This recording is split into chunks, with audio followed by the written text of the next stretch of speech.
When someone says to you, I don't have enough time, what's usually your answer? Well, it depends on the situation. If a person is feeling really overwhelmed and unhappy, then I try to be empathetic. Say it sounds like life is tough right now. Let's talk through what's going on, what's on your mind, what responsibilities are weighing on you, what's making you feel like you don't have time. But if we're able to be a little bit more abstract and maybe not in the moment, in general, we all have the same amount of time. We all have 24 hours in a day, 168 hours in a week. And I'm guessing that for most of us, no matter what we're going through, somebody on this planet has it worse, right? Somebody has more going on. And in general, when we say, I don't have time, what means is that right now we have not been able to make something a priority for ourselves. And hopefully we can get to a place where if it actually is a priority, we can move it up the ladder and make space for it and build the lives we want in the time that we've got. I've heard you write about time being elastic. What do you mean by that? So I really do believe that time can stretch to accommodate whatever we feel we absolutely need to put into it. And I'm sure many of your listeners have had the experience of some crisis happening in their lives that you've suddenly had to make space for. I often tell the story of a woman who was keeping track of her time for me over a week. I've had thousands of people do this exercise at this point, and she had hit her time log, and it stood out for me because of this, is that and she goes out for a Wednesday night for something, and when she comes home, her water heater has broken, and so, basically, you get, like, 75 gallons of water all over your basement, so it's kind of a problem, and so she has to deal with it in the moment, stopping the leaks, getting the plumbers in, getting a professional cleaning crew because all her carpet has to get ripped up and all this stuff, and this winds up taking 7 hours of her week. Now, 7 hours is just a huge chunk of time if you think about it. Like, if I ask you, "Hey, Louis, can you find 7 hours in your week to go do whatever?" I don't know, read War and Peace or, go train for a triathlon or whatever it is that people wanna do. It would be like, yeah, it's pretty hard to find 7 hours, but when she had to find 7 hours because of this crisis, she did. So, it's not that people get more time in the week. It's that when something rises up the priority list, we wind up making space for it. And so I really think that the key to time management is trying to treat the things that are priorities for us as the equivalent of that broken water heater, right? That we are treating them as urgent and important, and we are getting to them and trusting that the rest of life will kind of squeeze to make space for these things we truly want to do. Yeah, this was where it got pretty interesting for me thinking about what it was that I'm prioritizing. And I feel like there's a few buckets that people may fall into, very generalized buckets, if I was to give them that you might be someone who doesn't know what to do. You're not sure what you should be doing.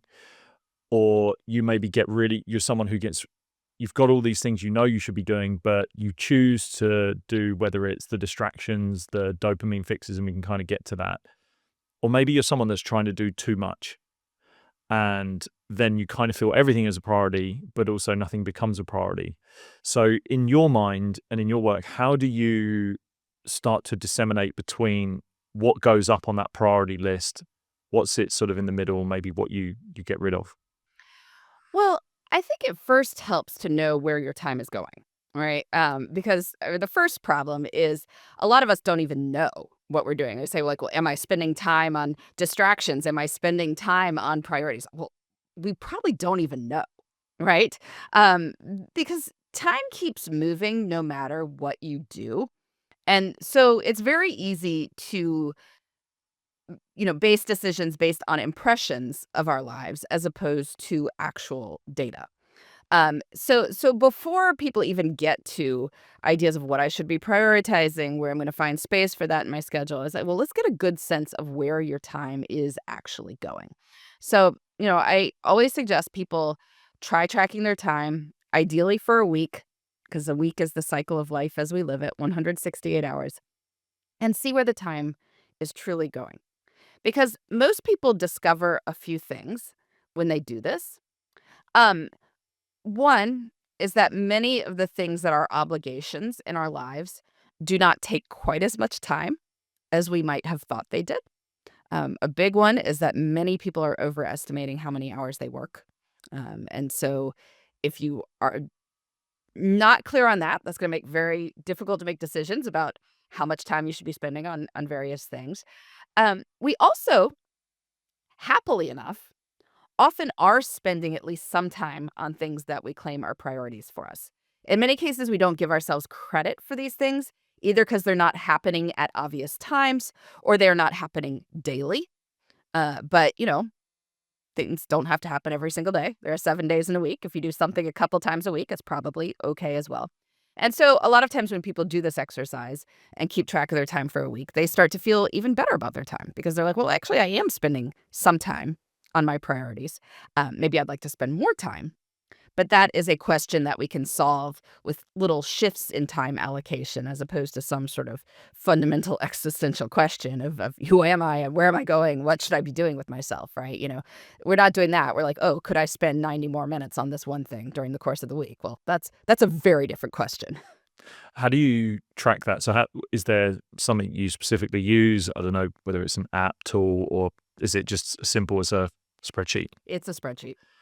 Okay. Not saying there aren't a million other tools you can use. There are very fancy things that you can track your time with. There's a lot of time tracking software out there. A lot of it is actually billing software. So if people are interested in pursuing that, it's a lot of software that say like an accountant would use to bill their time to different projects. But you would just bill your time to sleep and to housework and to time in the car or whatever else instead of an actual client. But I use spreadsheets. They're very straightforward. They have the days of the week across the top, Monday to Sunday, half-hour blocks down the left-hand side. I go 5 a.m. to 4:30 a.m. because that kind of corresponds with how I think of a day. You know, most people don't really think of their days as starting at midnight, even if they technically do, because we're asleep. Whereas if my day starts at 5 a.m., that gets my waking time, and then the sleep is the thing that's split in it. So yeah, that's how I do it. I've been tracking my time this way for 10 years. Nobody listening to this needs to do that. I'm a bit of a, time management obsessive, but doing it for a week is not that hard, I promise. Yeah, I feel like it's similar to when you do like a food diary. If you're trying to change a habit with your eating, you would take a food diary, everything that you've ingested. I've done that before. The thing that I guess a lot of people might feel after that is maybe a level of guilt that after they've done it, that they sort of look and shame and guilt of, oh, I am actually doing that. Or maybe a sense of wonder. I'm actually surprised at how much time I do have. Which bucket do you find people, which sort of realm do people fall into when you see them do this exercise? Well, I actually find them fall in the latter more often, not the guilt one so much. I mean, nobody is perfect. Trust me. We all waste time. Everybody wastes time. I waste a lot of time. I can tell you that right now. My time logs have frequent entries that are like scroll slash etc. And I'm like, there was nothing going on in that half hour. It is lost to the ages of nothing coming of it whatsoever. Um, but that's neither here nor there, okay? So everybody wastes time. And in fact, one of the things of tracking your time, and people who've kept a food journal will know this too, it almost immediately makes you more accountable. Most people don't want to write on their time logs that they had a 3-hour YouTube binge, so they don't do the 3-hour YouTube binge. And then right there, they start to feel better about how they are spending their time because, they were making good choices in their time because of this level of accountability. But then after a week of doing that, of making slightly better choices in the moment, but generally seeing where the time is going, we do start to have a sense, often that there is more discretionary time than people are aware of. And it's not that you are doing nothing with the time. It's often that you are doing things that didn't really have to happen. As an example, things like email and housework can expand to fill all available space. Right? There's no one moment where people are like, I am done with email and never have to worry about it again, or I am done with housework and never have to worry about it again. As soon as you clean the house, there's something else on the floor, and so you could go right back to it and start all over again. So with things like this, though, you can decide like, "Oh, well, I spent, 2 hours half-heartedly cleaning the house on Saturday getting distracted. What if I decided to limit myself to an hour? And I'm more focused during that time, and now I have an hour that's freed up to do something else, whatever that happens to be." So that's the kind of choices that people see and that they start to see that they might have more control over some of their time than they may have thought they had.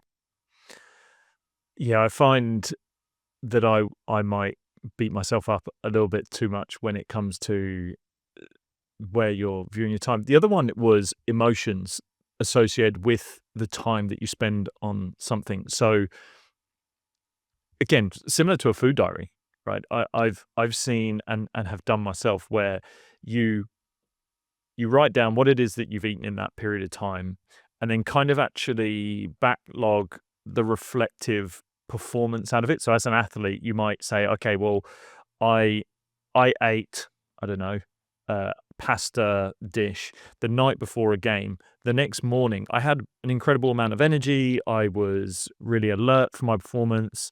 And then you might see it again on the next track when you eat the same meal and you go, okay, that's consistent. I'm alert, I'm aware the outcome. And I find this with time. When you mentioned you don't realize, you overestimate the amount of time you have. I've done tasks where you procrastinate, and you're like holding off, holding off, holding off.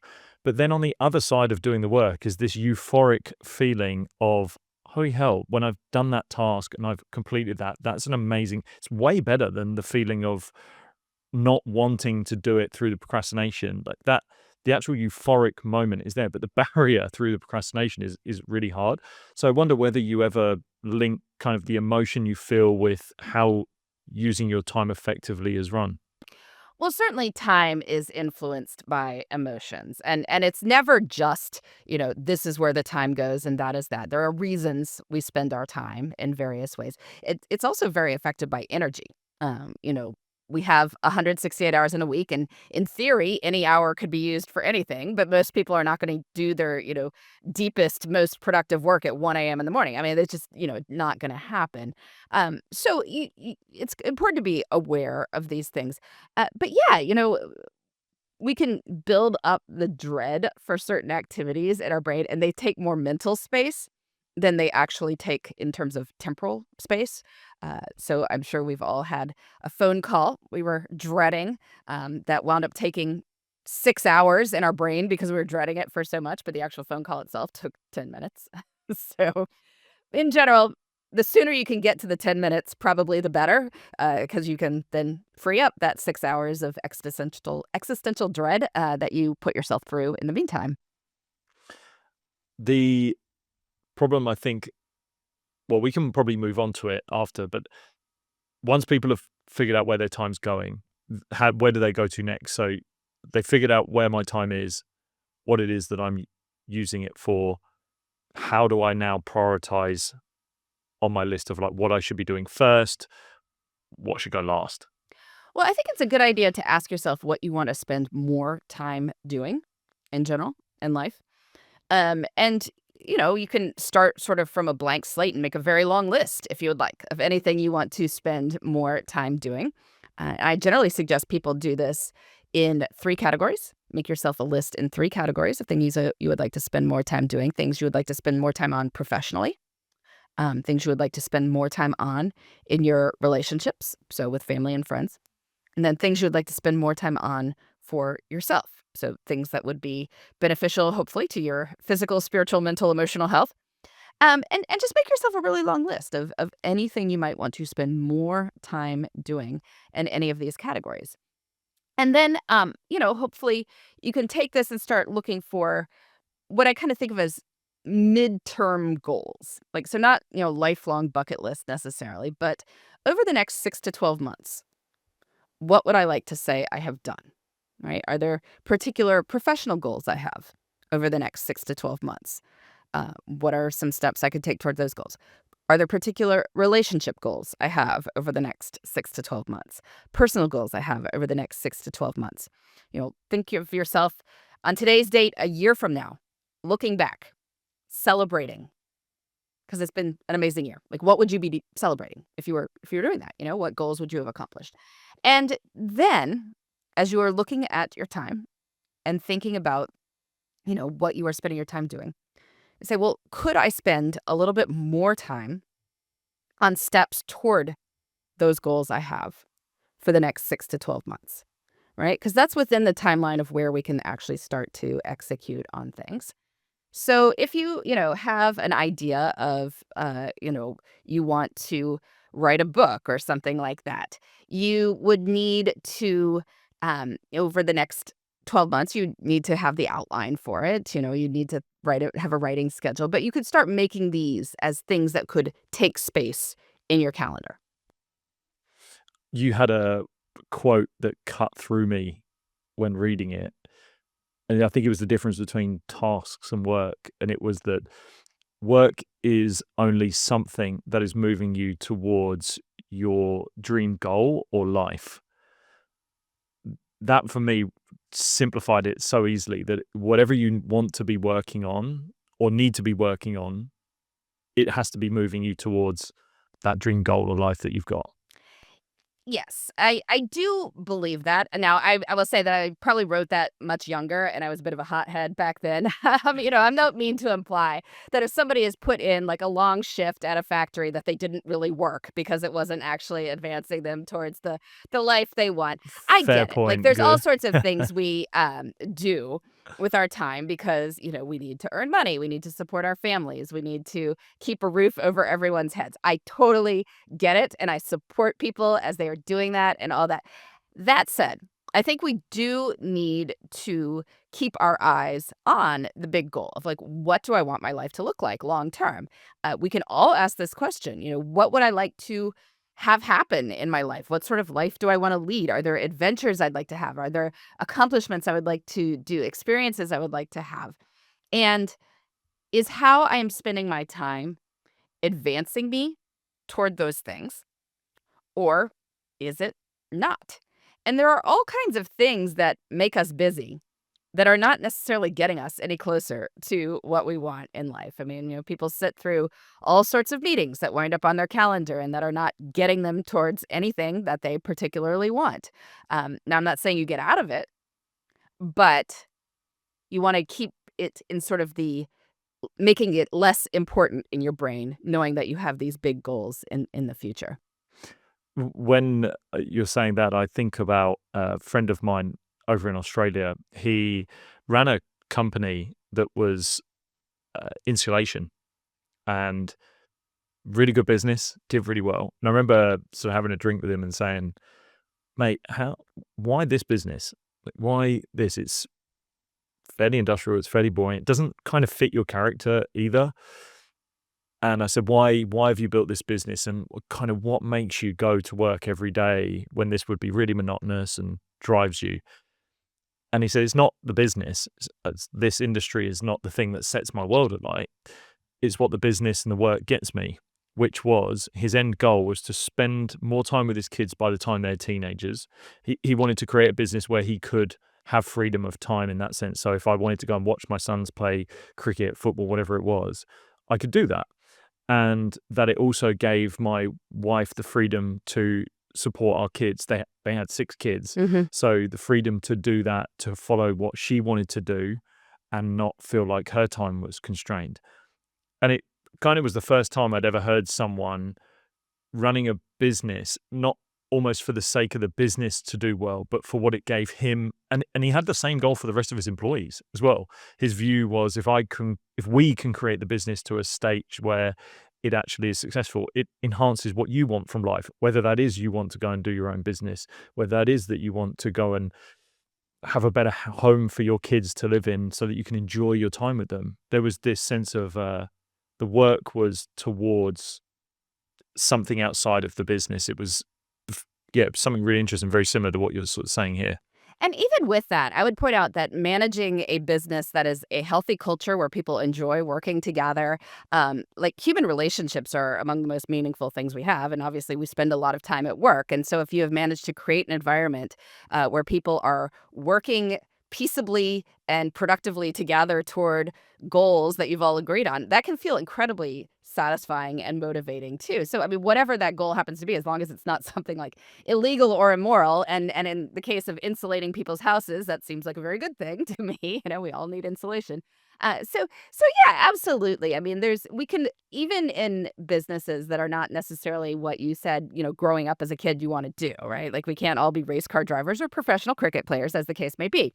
But we, can still say, I would love to be in an environment with I'm with people who are working towards something with me. I love being on a team. I love being around positive, supportive people, and I can create that environment. And that's a very good thing in the world as well.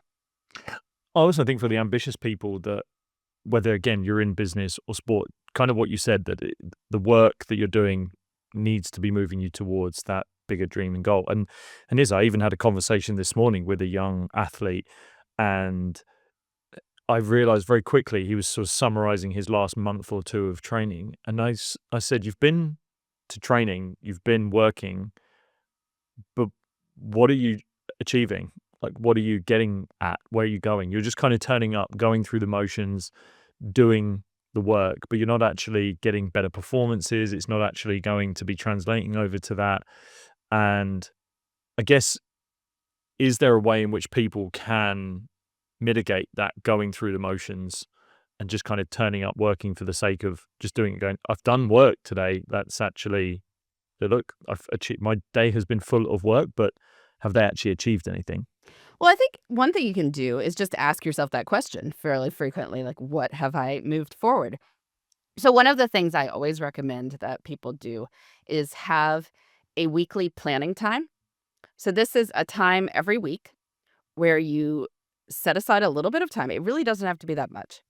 And you think about what you are doing over the next week and what is most important to you in those same three categories: career, relationships, self. What do I want to accomplish over the next week?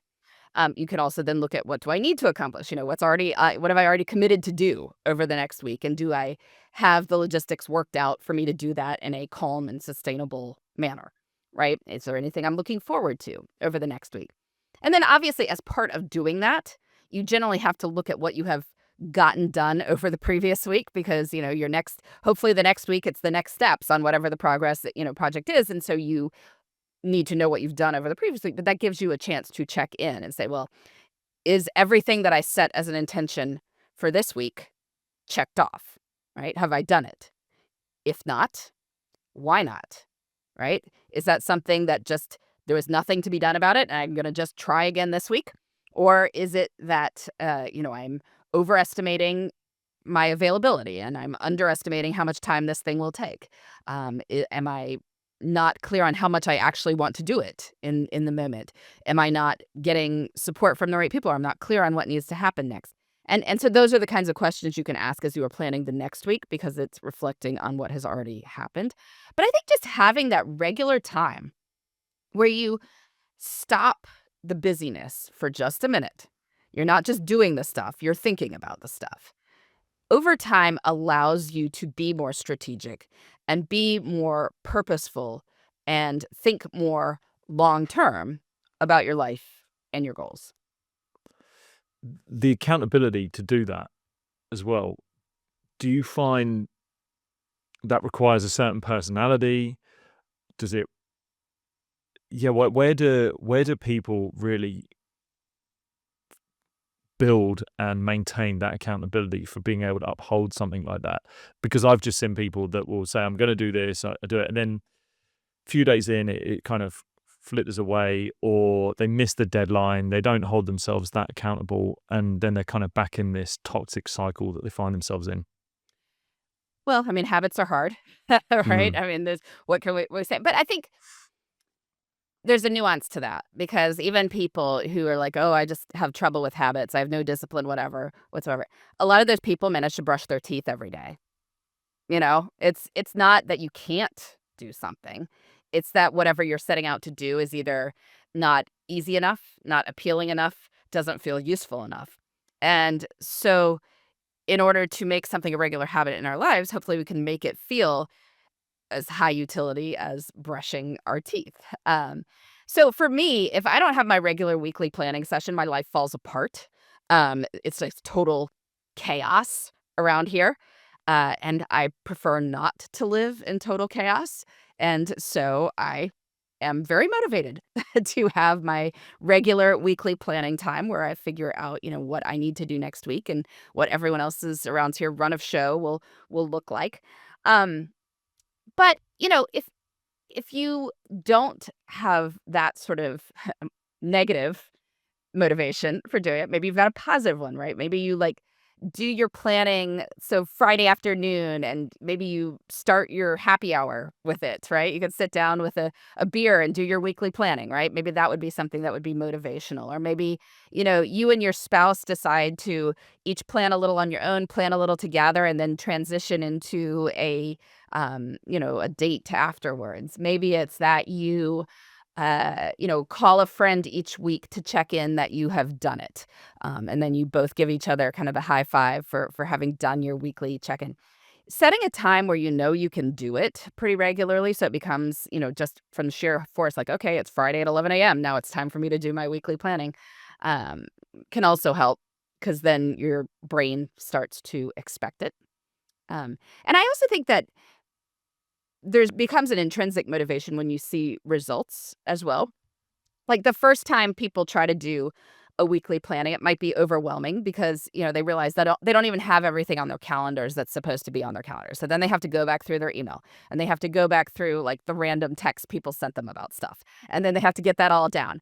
And then they have to figure out, like, "Oh, well, I'm, like, double committed for, like, 6 different times, and now I have to sort that problem out." And then, that's very annoying, so they don't like it. So then they have to deal with that. And so it's just not fun the first time because you're cleaning up the mess from not having done this for however many months and weeks before. But once you do it for the first time and sort of have your marching orders for the next week, and here's the key: make your marching orders sustainable. Like, everything that you are intending to do over the next week needs to take less time than there is over the next week, right? Like, you cannot do more than 168 hours worth of stuff over the next week, and you're going to have to sleep. You're going to have to take care of your own physical health and, do whatever family responsibilities you have as well. So you obviously cannot fit that much stuff in the next week. But once you give yourself your marching orders for the next week and you mostly do those things and you check in on Friday and you're like, oh, yeah, that was great. I did that over the last week. And now I've got my marching orders for the next week and it feels a lot more sustainable. I didn't have that hours long mess of cleanup because I had done this a week earlier. And so, I don't have to put that thing that's happening in 2 weeks on my calendar again because it's already there. It starts to feel a little bit more enjoyable. You start looking forward to it a bit more. Yeah, I think getting the ball rolling is I experienced it with a couple of things that I've been doing in my work where you kind of feel you're not going anywhere, and then you kind of just need, like, one little win. You just need one little kinda turn of the notch, right? And just, "Oh, it's going." And then suddenly you feel motivated, "Well, I know that through that work that I've done, I can get that result, and therefore I do it." And while that might be an extrinsic motivation, there might just be actually an internal drive of, I felt good doing that. I actually enjoyed doing that. And another thing, when you spoke about accountability and maybe doing it with someone else, something that I haven't tried, which I think I'll try moving forward, about sort of setting your time of what you're going to do. Because I did this when I was an athlete. We had training sessions where our coach would make us speak to other players and tell them what we were doing in that training session.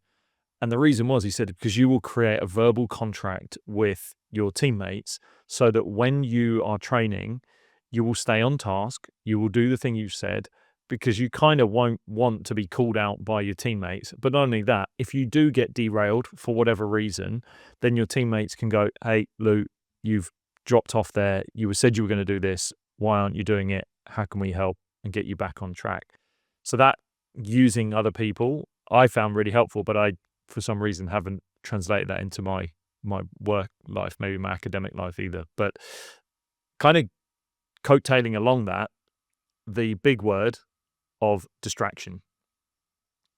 How have you found best to mitigate distraction so that you can protect your time? Well, the best thing you can do is pretty much knowing what you would like to spend your time doing. So, I mean, this does come back to the planning. And, so I do my weekly plan, figure out my marching orders for the week. Each day, I then reflect on, well, what's on the plan and what am I going to do tomorrow based on, what's come up, what the hard landscape of tomorrow looks like. I take about 5 minutes at the end of the day to make myself my priority list for the next day with, usually fairly time based. Like I'm doing this at this time. I'll do this at this time, do this at this time for the next day. Um, and knowing what you're supposed to be doing at a certain time definitely reduces the temptation to go to distraction. I think it's the trying to figure out what you're supposed to be doing, which is when things go awry. Like, oh, well, I could be doing this, I could be doing that, I could be doing, or I could just be in my inbox trying to seek inspiration there, and then hours can disappear into that. But it's also a matter of energy. So people tend to get more distracted as their energy dips. And that is both a function of the intensity of what we are doing and just general biological rhythms. So if you've got a really intense thing, like you're presenting to 100 people, and then you get off the stage and you're like, now I'm going to go write this, long, thoughtful memo about this. You are not going to do that. Your brain is just going to be shot. You will not be able to do it at that point. And so you need to build in some recovery time to your day in order to get that energy back and then be able to focus on things again. So proactively planning in breaks, recovery time into your schedule based on either whether you will have been doing something intense or you're just generally going to be tired. A lot of people have more energy in the morning and then it dips in the middle of the afternoon. Um, but if you happen to have a different biological rhythm, that's great, but figure that out about yourself and then know when you're going to have low energy and then proactively build in something that will allow you to rejuvenate and keep going.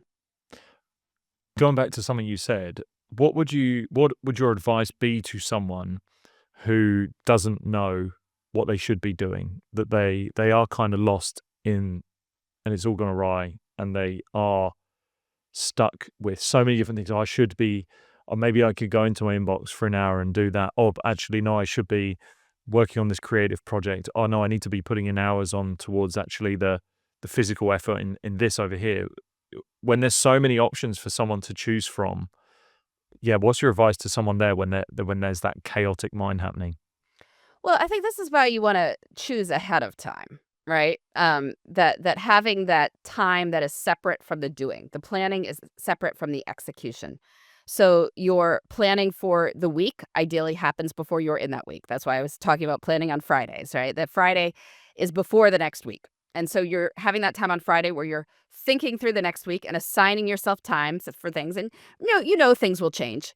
But you have a rough sense of where you're planning to do things over the course of the next week. And so if you know that you are trying to assign like 8 hours to something you want to get done by Friday, maybe you have decided to do 3 on Monday, 2 on Wednesday, and, 3 on Thursday. And then, what I didn't do the math right there. But anyway, like, so that's roughly what you have. And so then you are not saying to yourself on Monday, I should be doing the 8 hours of this right now, because you're like, "No, no, no. I know that I'm doing 3 hours today, and I'm doing 2 hours tomorrow, and I'm doing 3 hours on Wednesday, and that is what I have decided to do, and that will get me to where I am supposed to be going." Um, and doing that for the day as well, deciding the day before in that 5 minute, making my to-do list and my map for tomorrow. This is what I'm gonna be doing in each of these blocks of time, because then when you realize like, "Oh, I do need 90 minutes to work on this project," my first meeting of the day is at 10. If I start work at 9, I can't get through that 90 minutes before that starts. And if I just start checking email, for the first 20 minutes, I definitely won't get through it. But what if I decide to start work at 8:30 and plow through that 90 minutes and then go to my first meeting? And then I see that I have a 30-minute block for email right afterwards.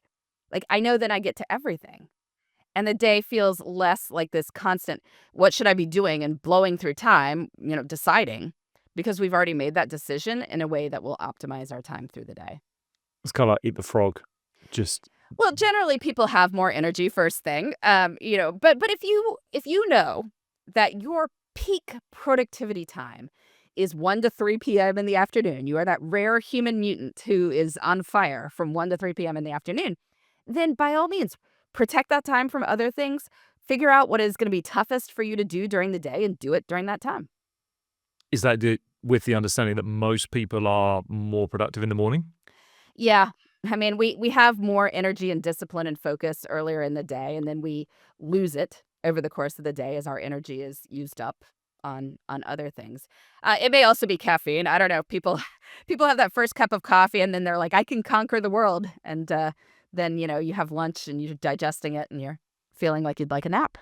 Yeah, it's true. I think not considering the relative difficulty of a task relative to the amount of energy that you have is a massive opportunity missed, really. Hmm. I have probably fallen into this trap because I think I feel like there's this feeling that you have to do things a certain way. So, for example, meetings.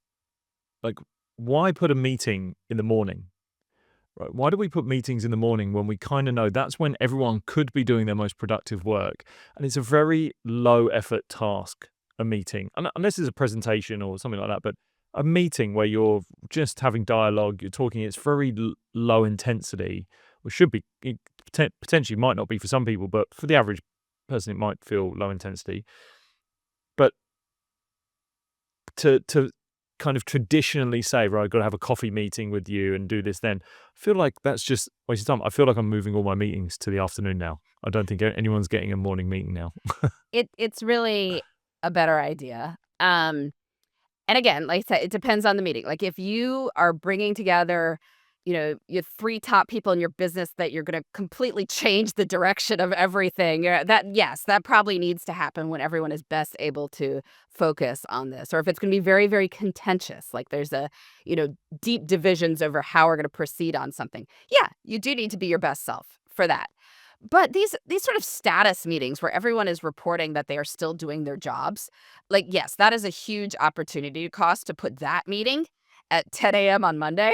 Like that is everyone's peak time, right? What I would love to see is that, the meetings start at like 1 o'clock in the afternoon because you're gonna go to meetings regardless. Like people go to what is on their schedule, regardless of how they are feeling.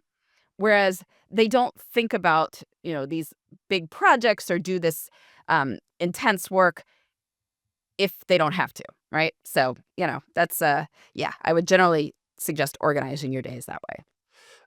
How do you find people who are kind of in this optimization world? I think this year we're never more optimized than we've ever been. Everyone has got a tracker, everyone is constantly checking data. Do you think we can get over analytical with these types of things?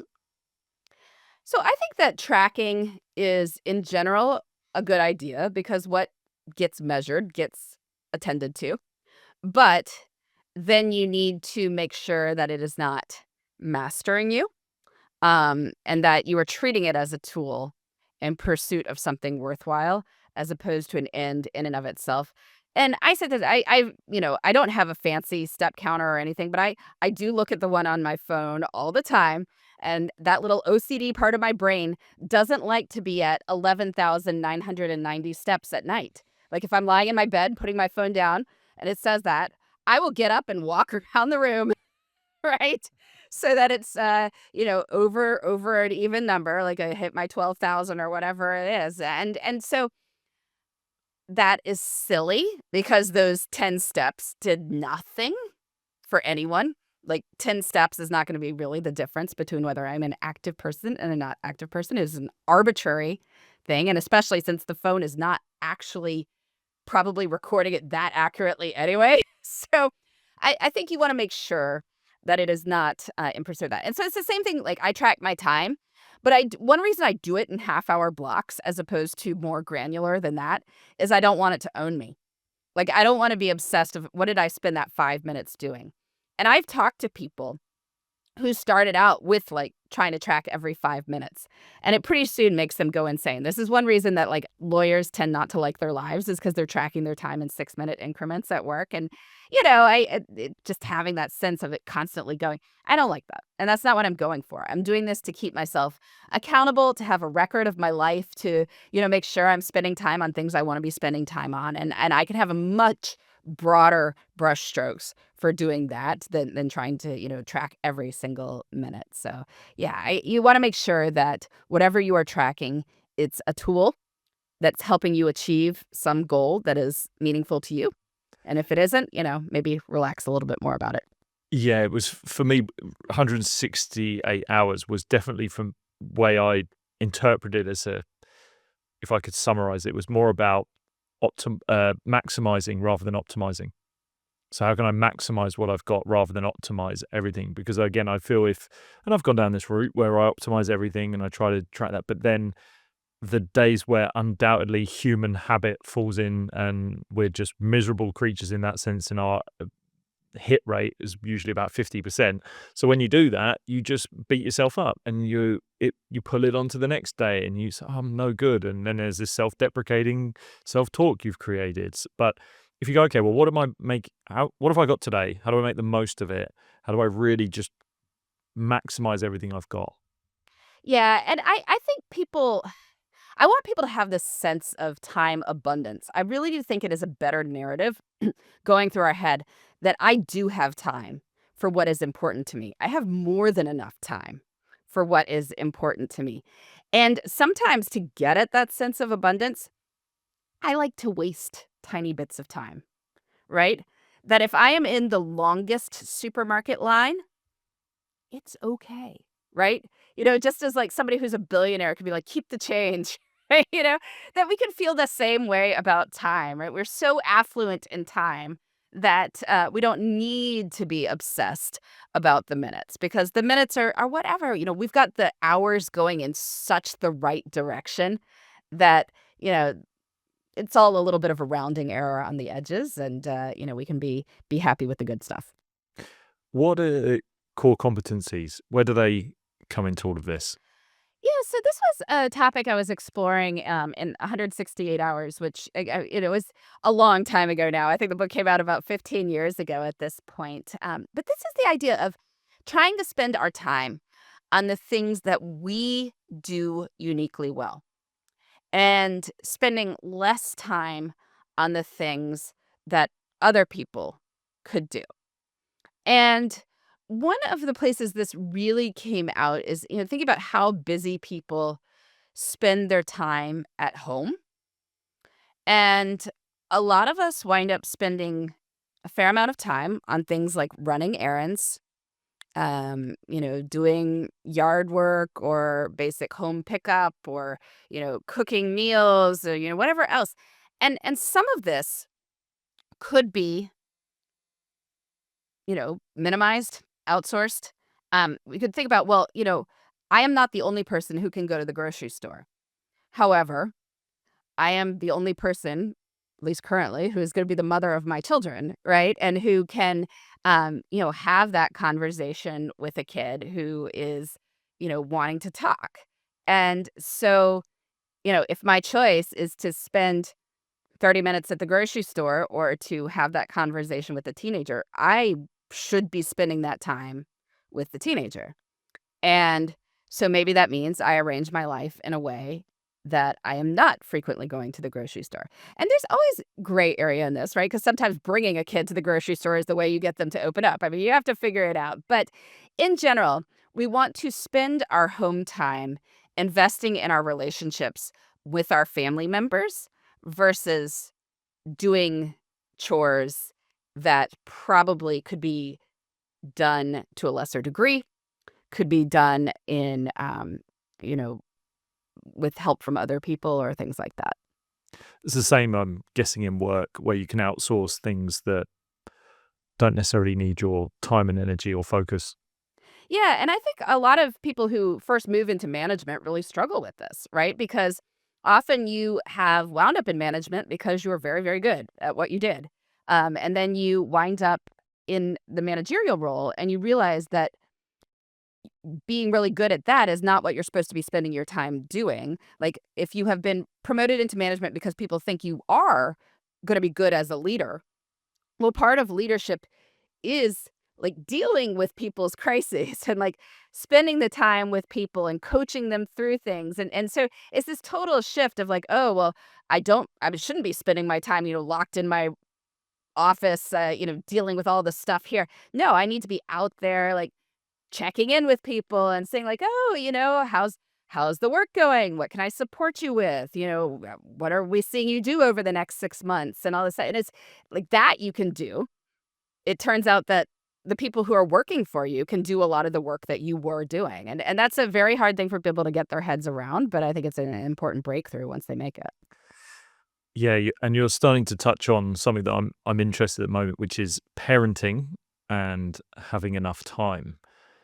So how do parents start to manage their time better? Because I see, yeah, just where I'm moving, transitioning through life now. A lot of my friends are getting kids, and you're just seeing a decline in a sense of time for themselves in general. It's very well documented that the time you spend with friends declines as you get older, just again through things like this.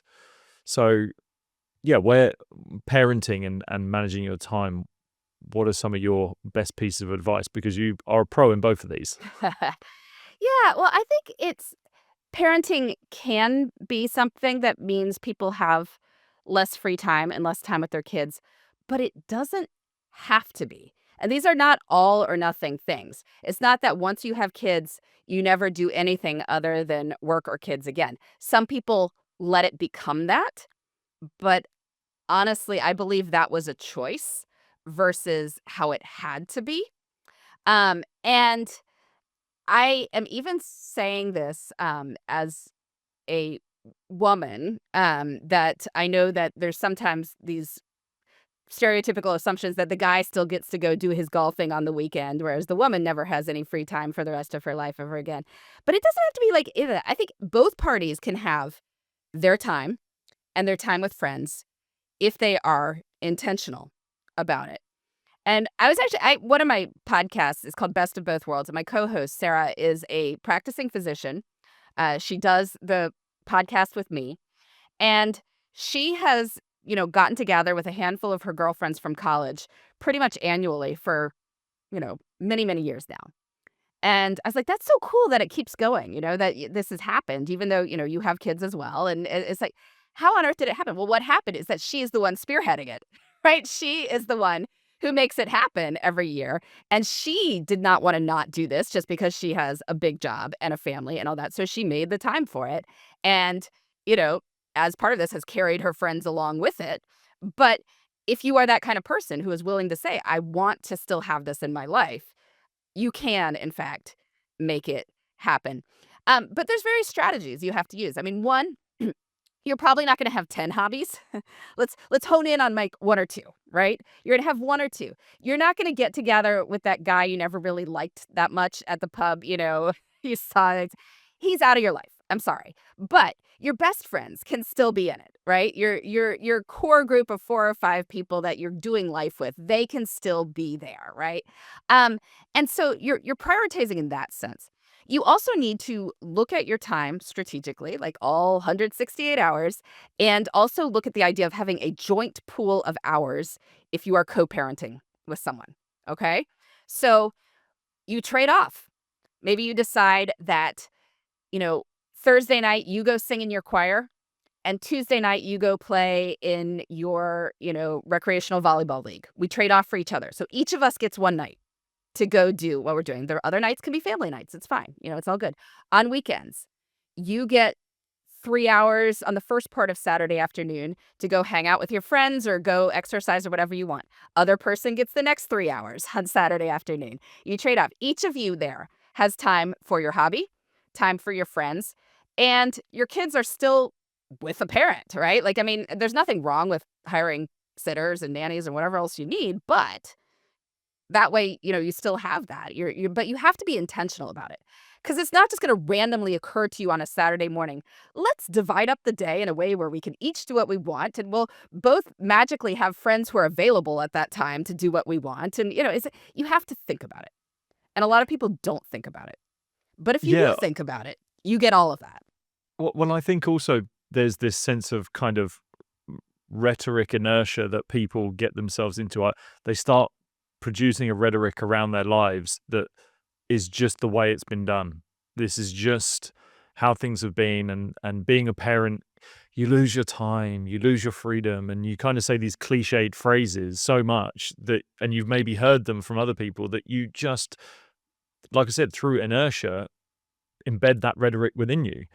And that then becomes your reality because you're just only repeating it and you're just saying it. So everything becomes so much heavier.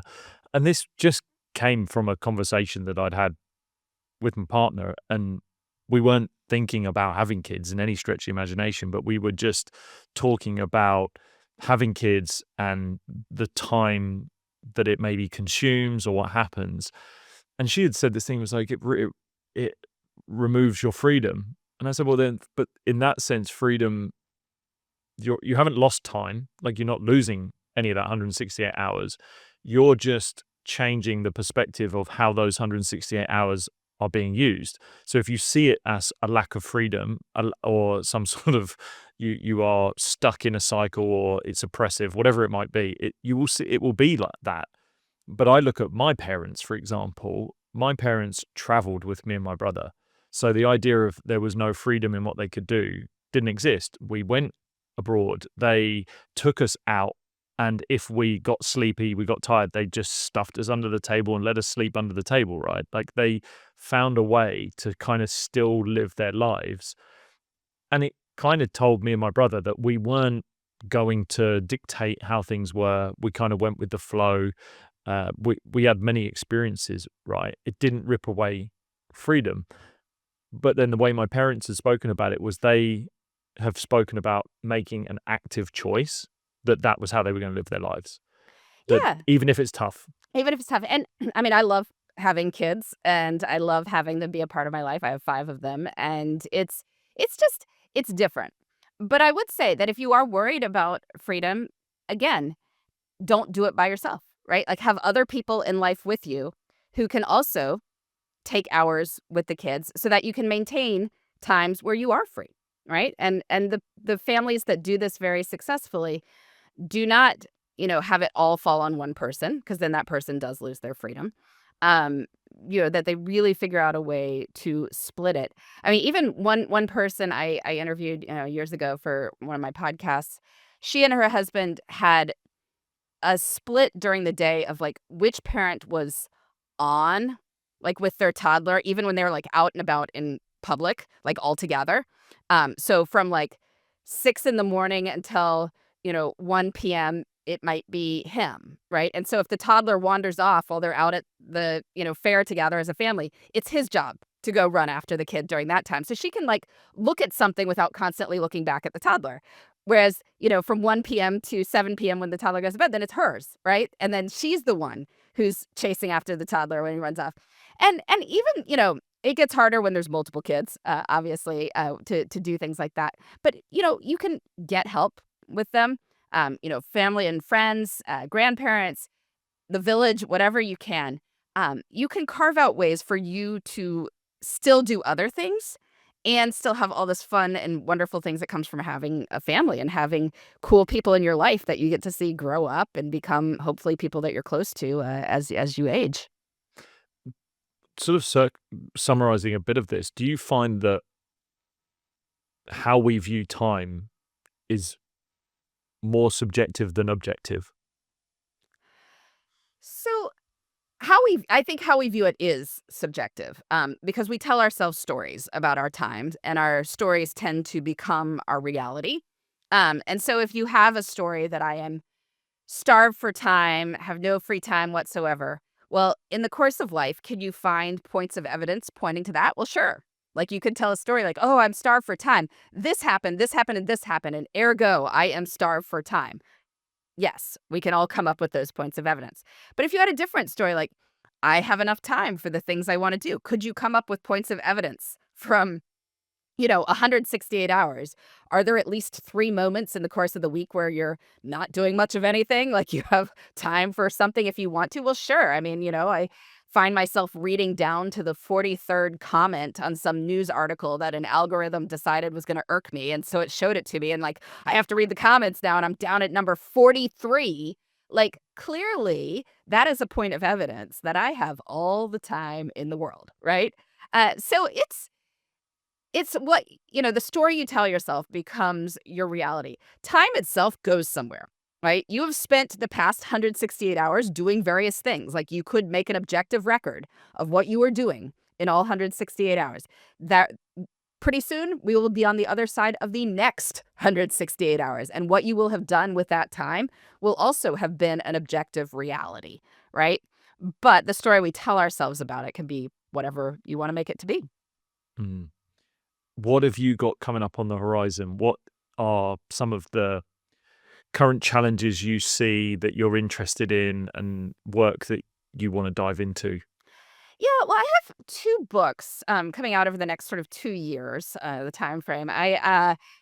Did one is coming out in the spring of '26 that's called Big Time, and it's exploring this theme of time abundance, through all sorts of quirky angles. I had people track their time for a week and report how they felt afterwards. I had people try a challenge where they did various things over the course of their work weeks to make them more satisfied with their jobs, even if they didn't love their jobs. And I'm very happy to report that even people who thought about leaving their jobs were feeling happier. Like, they might still leave, but they're not feeling like they have to because life is so terrible. There's still things within my control I can do.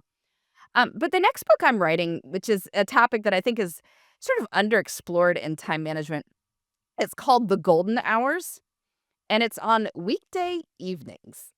So the time after work and before bed during the week is incredibly hard for people to use well. Everyone is tired. They are sort of marching toward the end of the day, toward bedtime and whatever else. It is very hard to use that time intentionally. Some people, get caught up with all sorts of like home chores and kid stuff and feel like there's no time for themselves until, the kids go to bed and then it's screen time. And other people spend the time completely unintentionally. And I think we can all do better. Like, I think we can all turn this into golden hours. It's family and leisure time that is available to us. We can set small intentions of what we would like to do with this space and then see them happen and feel like this time really counts as opposed to being totally forgettable. It's an interesting I find that period of the day is kind of the fastest part of the day. Perceptually, just the fastest part. You kind of feel 5, 6 o'clock rolls around, and then next thing you know, it's 9 o'clock, and you're kind of like, "Where did that 3 hours go? Like, what happened there?" And it's almost that doesn't feel like that's, similar in the rest of the day. But I guess that's all but it kind of in its essence, that's the time you wanna be doing something. You don't Yeah. necessarily want to be productive, you want to Well, you wanna have fun enjoy with your it. time. Yeah, you Yeah. wanna enjoy your time, and it's so funny because, people have a sense of where their workday goes, I mean, more or less, and then some people are even very good about their morning routines and, the time there, but I feel even people have wide chunks of time in their evenings. Like, I did a time diary study, but the average person in my study, and again, these are people who are working, they don't have tons of discretionary time, but their evenings on average were more than 5 hours long. Like, the time from when they stopped work to when they go to bed, 5 hours, right? So Monday to Thursday, that's 20 hours total. That's like a part-time job. And this time that's just completely amorphous. People have no idea where it goes, what they're doing with it, what they wanna do with it. And I'm not saying, you need to account for every 15 minutes and start sending calendar invites for dinner or anything like that. But even saying, like, "This is the book I wanna read for 45 minutes tonight before I go to bed. This is, a hobby I would like to do for 30 minutes, you know, after work and before I start dinner. I would like to call my college roommate for 20 minutes in the evening and connect with that person. Like, I would like to take my dog for a walk in this new neighborhood and see what's out there. That's, what I wanna do in the evening." Just having an intention for this time makes it more memorable and makes it more meaningful.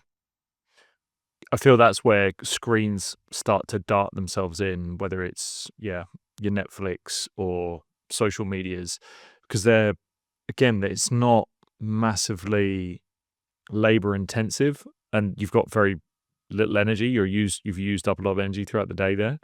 So I find that screens, that's where people probably find scrolling happens. I don't know the statistics. I don't know if I imagine a lot more screen time is occurring through the actually, well, if you look on your Instagrams, TikToks, most engagement is around those times. So yeah, it would be showing that people are on that, and you can switch that time out. It's an interesting period. I've never really considered that one. Laura, look, thank you so much for your time. Where is the best place for people to follow along with what you're doing? Look out for these new books, stay up to date with your work. Where should we send them? Yeah, you can come visit my website, which is lauravanderkam.com. It's just my name. And I have information there on all my books, podcasts, projects, etc. And I'd love to see people there. Everyone, Laura Vanderkam, thank you so much for coming on. Thanks for having me.